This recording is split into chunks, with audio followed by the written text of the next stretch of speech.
Histoire d'en dire plus.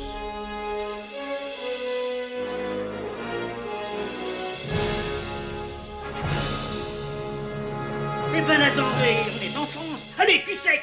Hop.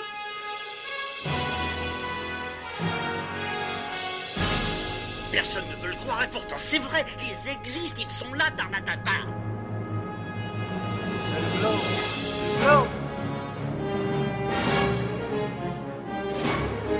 Il faut qu'on pète.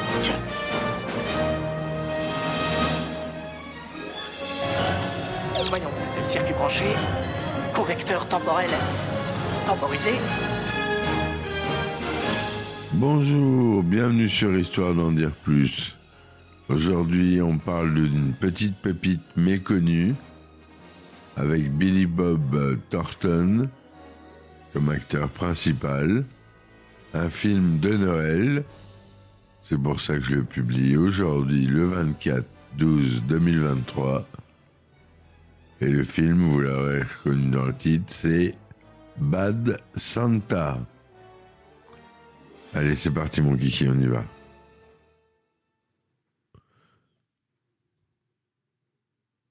Alors, Bad Santa, c'est une comédie d'humour noir américaine, réalisée par Terry Zwigoff, sortie en 2003. Le film raconte l'histoire de Willie, joué par Billy Bob Thornton, un cambrioleur alcoolique et cynique qui se fait passer pour le Père Noël dans les centres commerciaux pour voler les coffres-forts.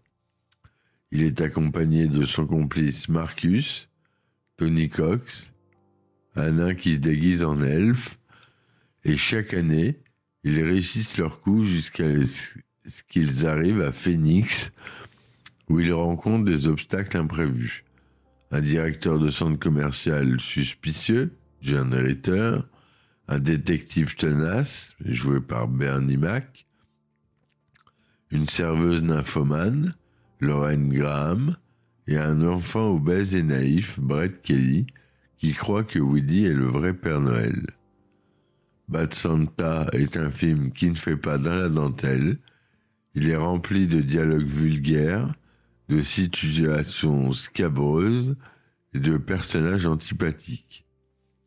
Il n'hésite pas à se moquer des clichés du genre, en montrant un Père Noël alcoolique, violent, dépressif, qui urine dans son costume, frappe les enfants et couche avec des inconnus.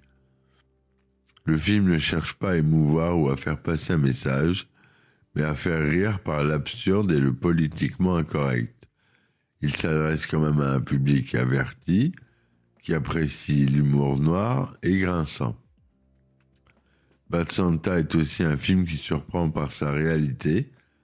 Il bénéficie d'une réalisation soignée, d'un scénario original et d'un casting impeccable. Billy Bob Thornton livre une performance remarquable en incarnant avec brio un anti-héros détestable mais attachant.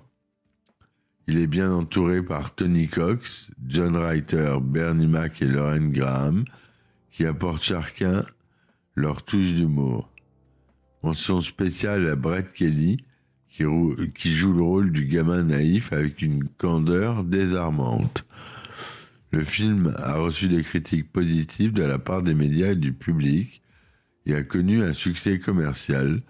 Il est devenu un film culte pour les amateurs de séries noires, de comédies noires, dont votre serviteur est fan, évidemment. Bad Santa est un film qui se moque des clichés du genre comique de Noël, en montrant une vision désabusée et sarcastique de la société américaine.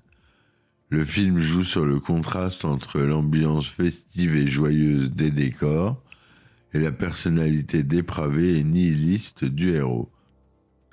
Le film a été salué par la critique pour son humour noir, son scénario original et ses dialogues cinglants, ainsi que pour la performance de Billy Bob Thornton dans le rôle principal. Le film a également connu un succès commercial rapportant plus de 76 millions de dollars au box-office mondial pour un budget de 23 millions. Le film a donné donné lieu à une suite, Bad Santa 2, sortie en 2016. On parlera un peu plus tout à l'heure. Le film a été réalisé par Terry Zwigoff, connu par ses documentaires Crump et Ghost World, et a été produit par les frères Cohen, célèbres pour leurs films Fargo, Big Lebowski, etc. Vous connaissez bien les frères Cohen, hein? J'en ai assez parlé. Le scénario a été écrit par Glenn Ficarra et John Reca, qui ont ensuite réalisé les films I Love You, Philip Morris et Crazy Stupid Love. La production du film a été marquée par plusieurs difficultés et conflits. Tout d'abord, le choix du réalisateur a été compliqué. Les frères Cohen avaient initialement pensé à Barry Sonnenfeld, qui avait travaillé avec eux comme directeur de la photo sur leur premier film. Mais Sonnenfeld a décliné l'offre, estimant que le scénario était trop vulgaire et méchant.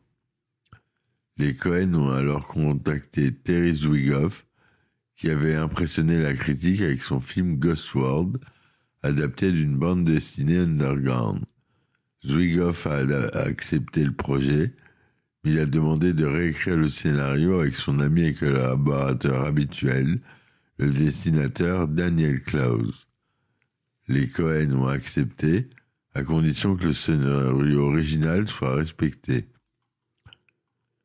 Zwigoff et Clowes ont donc retravaillé le scénario en y ajoutant plus de profondeur psychologique et de satire sociale. Ils ont notamment développé le personnage de Thurman Merman, un enfant obèse et naïf qui croit que Willy est le vrai Père Noël et qui l'accueille chez lui. Ils ont aussi renforcé le rôle de Chou, la serveuse qui tombe amoureuse de Willy malgré son comportement odieux. Ils ont également modifié la fin du film en la rendant plus sombre et ambiguë. Le casting du film a également posé problème. Le rôle principal de Willy devait être tenu par Bill Murray, qui avait déjà travaillé avec les frères Cohen sur The Man Who Wasn't There, mais Murray s'est désisté au dernier moment, préférant tourner dans Lost in Translation de Sofia Coppola, qui, vous savez peut-être, a connu un tournage d'enfer et horrible. Et à peine sorti, le tournage n'a jamais été fini. Enfin, c'est un enfer, ce film. Les Cohen et Zwigoff ont alors envisagé plusieurs acteurs comme Jack Nicholson, Robert De Niro ou Gene Hackman, mais aucun n'était disponible ou intéressé. Finalement, ils ont choisi Billy Bob Thornton, qui avait déjà joué dans The Man Who Wasn't There et qui avait une image d'acteur rebelle et décalée. Thornton a accepté le rôle, mais il a posé une condition. Il ne voulait pas porter de fausses barbes ni de faux ventres. Il a donc dû se laisser pousser la barbe pendant plusieurs mois et prendre du poids pour ressembler à un Père Noël défraîchi. Le rôle de Marcus, le nain complice de Willy, a été attribué à Tony Cox, un acteur spécialisé dans les rôles de petite taille. Cox avait déjà joué dans des films comme Beetlejuice ou Spaceballs.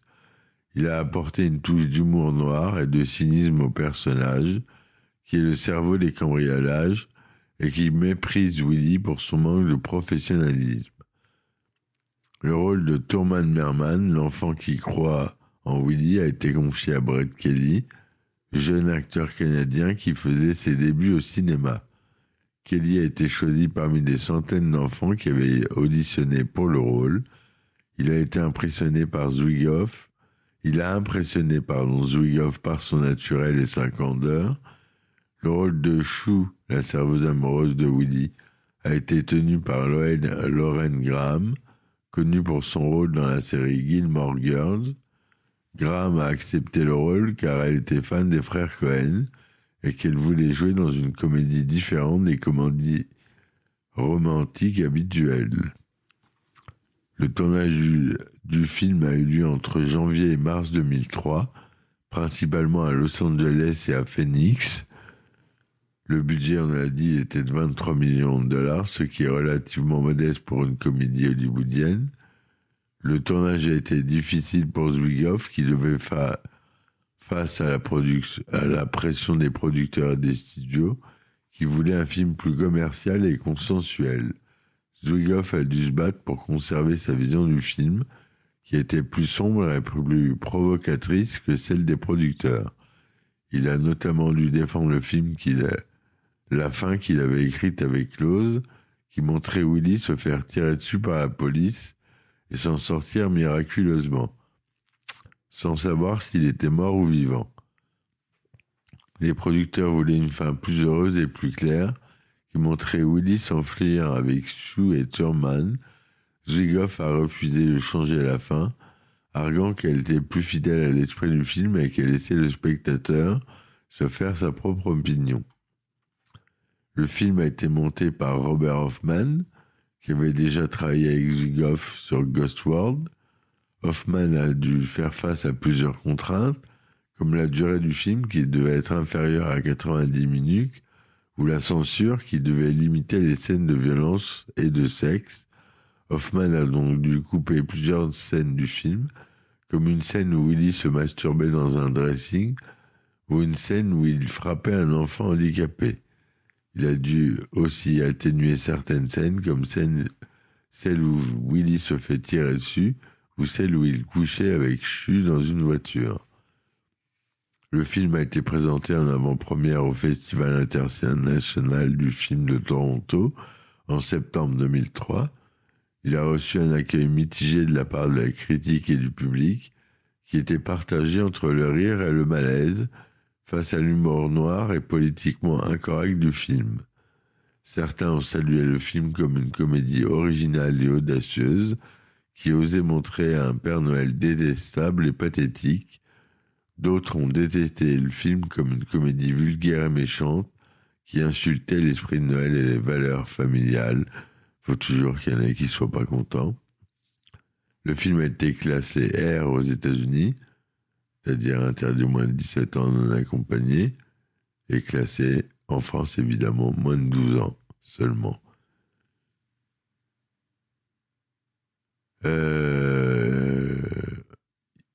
Le film est sorti en salle le 26 novembre 2003. Il a été mieux accueilli en Europe qu'aux États-Unis, où il est considéré comme une comédie culte par certains fans, dont je fais partie. Le film a également connu un succès en vidéo, où il s'est vendu à plus de 5 millions d'exemplaires. Le film est réédité en 2006 sous le titre Bad Santa The Director Cut, qui contenait des scènes supplémentaires et une version longue de la fin. Le film a eu une suite en 2016 intitulée Bad Santa 2, réalisée par Mark Waters et écrit par Johnny Rosenthal et Shona Cross. Le film réunissait Billy Bob Thornton, Tony Cox et Brett Kelly, qui reprenaient leurs rôles respectifs de Willie Marcus et Thurman.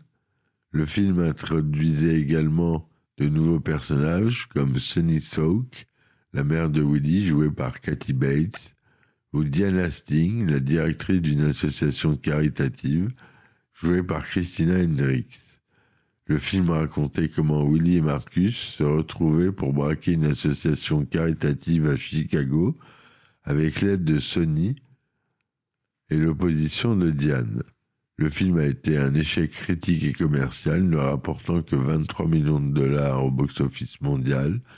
Il a été jugé comme une suite inutile et ratée qui ne retrouvait pas l'humour ni le charme du premier film. Je ne suis pas d'accord avec cet avis, je trouve que c'est une bonne suite. Elle mérite d'être vue, donc je vous invite à voir les deux films. Bad Santa est donc un film à voir si vous aimez rire sans tabou ni morale. Il vous fera passer un moment divertissant et décalé, loin des films de Noël traditionnels. Mais attention, il n'est pas à mettre entre toutes les mains. Voilà mes amis, c'était l'épisode de Noël. Bad Santa, un film que j'affectionne tout particulièrement. Je vous invite à le voir. Si vous ne l'avez pas vu, je crois qu'il est disponible sur Netflix ou sur Prime Video, un des deux. Pas sur Disney, mais sur Netflix. Je crois que c'est Netflix. Je vous dis à très vite pour un nouvel épisode. Je vous souhaite de joyeuses fêtes. Passez une bonne année, début d'année 2024. On se retrouve très vite pour un nouvel épisode. Je vous dis ciao, ciao. Suivez-moi sur mes plateformes. N'oubliez pas qu'à la fin du mois, on n'aura plus votre player préféré. Parce que je vois qu'il y a beaucoup de lectures qui se font sur l'ancienne adresse. Vous ne pourrez plus écouter le podcast, mais le podcast existera toujours. Il sera disponible sur d'autres plateformes, le temps que votre plateforme soit changée. Donc, n'hésitez pas à continuer à écouter Histoire d'en dire plus, ça ne s'arrête pas. Voilà, c'était le mot de la fin.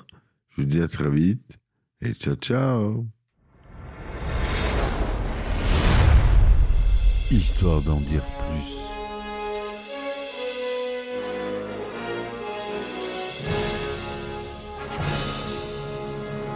Eh ben attendez, on est en France. Allez, cul sec. Hop.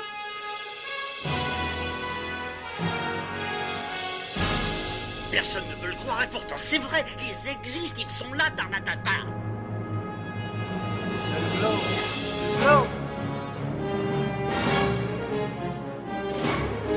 Il faut qu'on pète.